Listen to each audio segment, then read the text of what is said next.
Hey guys, it's Sami, welcome back to my channel, and today I'm going to be talking about all the books that I've read so far in 2020.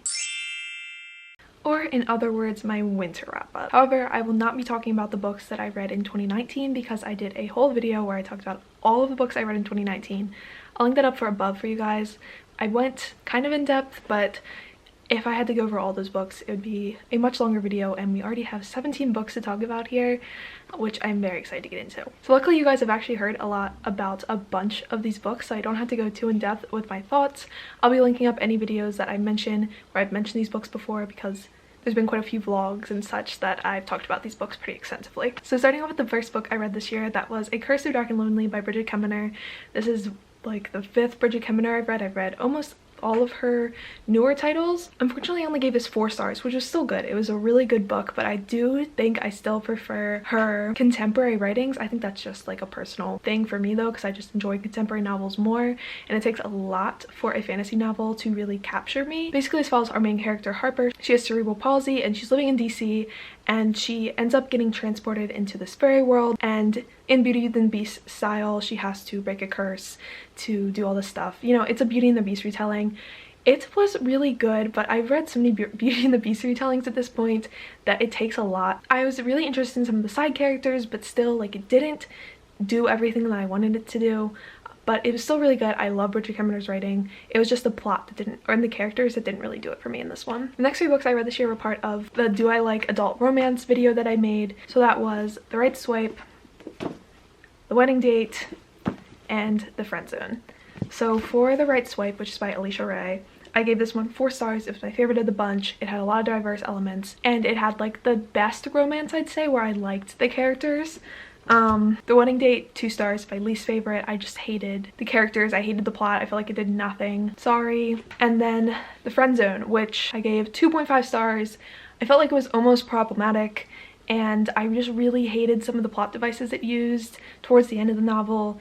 It just ended up really pissing me off, and I really liked it in the beginning. I think it was like leading up to be one of my favorites, and it just like did not follow through. If you want any more of my thoughts on those, I will link up above the vlog I did for it. It was really fun. I plan on doing more in the future, so you guys want to check that out, please do. And then I read a new release, which was A Heart So Fierce and Broken, which was the sequel to A Curse So Dark and Lonely by Bridget Kemmerer. I ended up giving this kind of the same as the first, 4 stars. I was interested, I was invested. I listened to this on an audiobook because I was just like not in the fantasy mood after reading a bunch of romances. I still found this super interesting, but like I said, like it just didn't do everything that I wanted it to do, so I gave it 4 stars. I really enjoyed it. I will be reading the last book in the series because it kind of left on a cliffhanger that I am interested in finishing, and I really do enjoy supporting Bridget's books because she's local to me, and it's just like I love reading all of her stories. But yeah, this just wasn't my favorite. It's a really good book. I still highly recommend the series, but wasn't my favorite. Moving on, I read my first 5-star read of the year, and that was Wanderlost by Jen Malone. There's just a really sweet contemporary about this girl that has to take the place of her sister in leading this trip through Europe for like all these old people. Of course, something goes wrong, and the owner of the tour company's grandson's son has to come and help out, and it's like a romance. It was just everything I wanted after reading like some romances that were not good, and then some fantasy that just like didn't have all the romance and angst that I wanted. And this was just like so sickly sweet, and I absolutely adored it, so I gave it 5 stars. I highly recommend it. It's super short, it's super fun. A lot of people's trips have been canceled, so if you're looking for a nice trip, enjoy this. Yeah, it was really great. Moving on, I read another 5-star read, which is a little different than the last one, and that is American Street by E.B. Zaboy. I've had this book on my shelf forever, like I think since 2016 or 2017. It's been a really long time. But I finally picked this up because my library has it on audiobook, and I was like, okay, I'm just gonna do this. Like, I need to read this book. And I gave it 5 stars. It was absolutely heart-wrenching and beautiful, and it's written so beautifully, and it was like amazing to listen to. This tells the story of a Haitian main character, Fabiola, and Fabiola and her mother are trying to immigrate to Detroit and live there, but her mother gets trapped in immigration and she gets sent back to Haiti, and Fabiola makes it through. So this is a story of her living in Detroit, which is a very new environment from her, and dealing with her 3 cousins and all this new stuff in this new place to her. And it's heart-wrenching. It is so well done, and I know, like, I've seen mixed reviews for this and I literally don't know how, because it was so interesting and so well done. And it usually takes a lot for me to really like hard-hitting contemporary, because it usually is not for me, but this one really did it. Like, it was a lot. So highly recommend this if you haven't read it yet. It's older, but you guys need to read it. And then I reread P.S. I Still Love You by Jenny Han. I have a whole reading vlog for it. I'll link it up above. In anticipation for the movie, I read this. It's still my least favorite book in the trilogy, and it's still kind of annoying, but I read it. I still give it 5 stars because it is still like such a nostalgic series for me and I absolutely adore it. So yeah, I read this. And then for February, I read the entire, it's out of order, the entire Illuminae series. So I reread Illuminae and Gemna, both 5 stars, absolutely adore. And then I read Obsidio, 5 stars. It was not my favorite of the series. It was definitely my least favorite, but I still gave it 5 stars. Made a whole vlog about that. There's no spoilers in any of these vlogs. So I would highly recommend you watch them, and it was a really fun time. I'm so glad I reread this series, and this was a good enough conclusion. Like, I wasn't sure what else they could have done to make it better, so I still really enjoyed it for that aspect. And then in the middle of reading that, I also read Shadow and Bone by Leigh Bardugo, which is the first book in the Grisha trilogy. I couldn't even tell you like what technically the series is about. It's about this girl, Alina, who finds out that she has powers, as they always do, and she's really important, and there is a villainous main character that's kind of a love interest, and there's the best friend. And is it a love triangle? Like, no, but it's good enough. I ended up giving this 3.5 stars. It was included in my Illuminae blog if you're interested in my more in-depth thoughts about it. But I read this with Kay. I'll link down her information down below. She makes fantastic videos, like, check her out. And I will be continuing on in the series. It is something I would like to finish, so yeah. And then to go along with that, I read The Tailor by Leigh Bardugo, which is a novella in the Shadow and Bone series, and I realized I didn't really talk about it in my vlog, but I didn't want to add a clip, so I'm going to talk about it here. Hopefully you're still watching.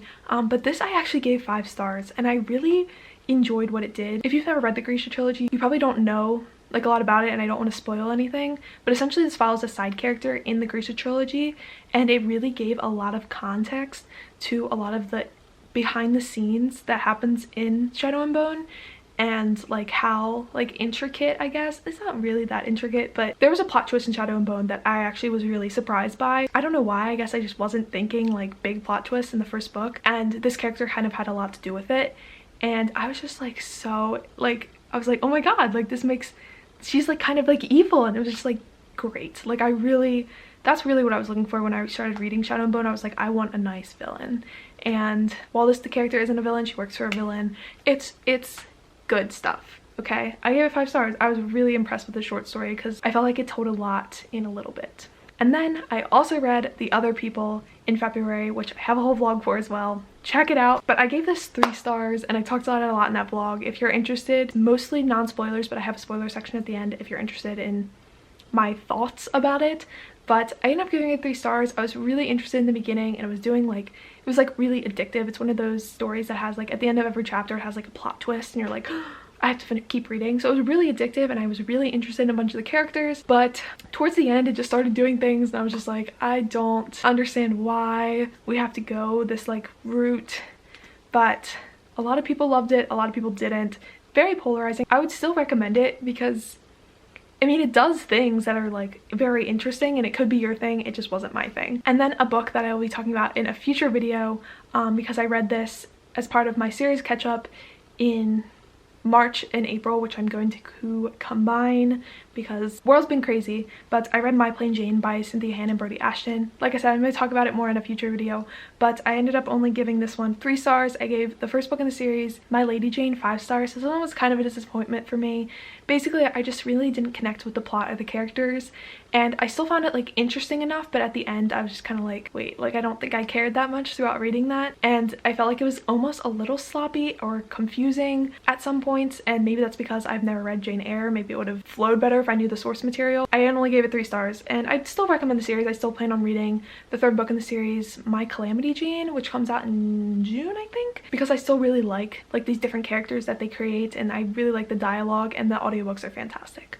so I still highly recommend them. And then once again, I'll be talking about this more in an upcoming vlog, but I read Harry Potter and the Goblet of Fire, which I gave 4 stars, which is the first book that I've given less than 5 stars in the Harry Potter series. I did read the original 3 books 2 years ago, and I don't think necessarily my ratings have like been harder to get 5s from, because I don't think they have, but I think this was definitely just my least favorite, mainly because I feel like it's like really long, and I feel like it didn't need to be that long. And also I feel like this is almost seems like a transition book between like the more lighthearted beginning of the series and like the darker end of the series, and I felt like you could tell that it was kind of a transition book.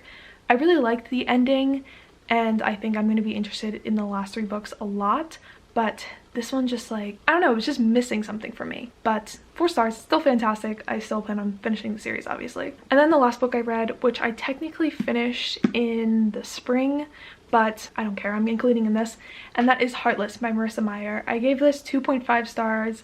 It was a really big disappointment. This is basically the origin story of the Queen of Hearts, which honestly I wasn't that familiar with.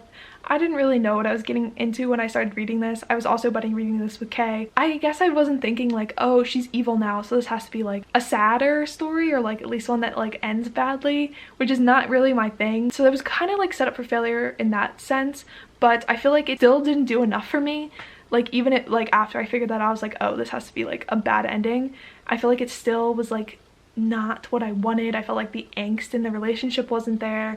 I felt like the characters were kind of flat, and I just wasn't super interested in this story. And I don't know if it was just this story or if it's Marissa Meyer, because I do have other Marissa Meyer books that I want to read, and it's like, do I not like her writing? I don't know. This book is, I think, kind of polarizing. I think a lot of people love it and a lot of people hate it. It kind of felt like meh about the whole thing. I was just like, I don't really care about it. So it's beautiful though. I will not be getting rid of it simply because, like, are you kidding me? This is great. So those are the books that I have read so far in 2020. Let me know down below any of your thoughts on the books that I've mentioned. I would love to read them and talk about them, and I can't wait to see what spring brings me. So thank you guys so much for watching. I hope you have a great day. I will talk to you very soon. Bye!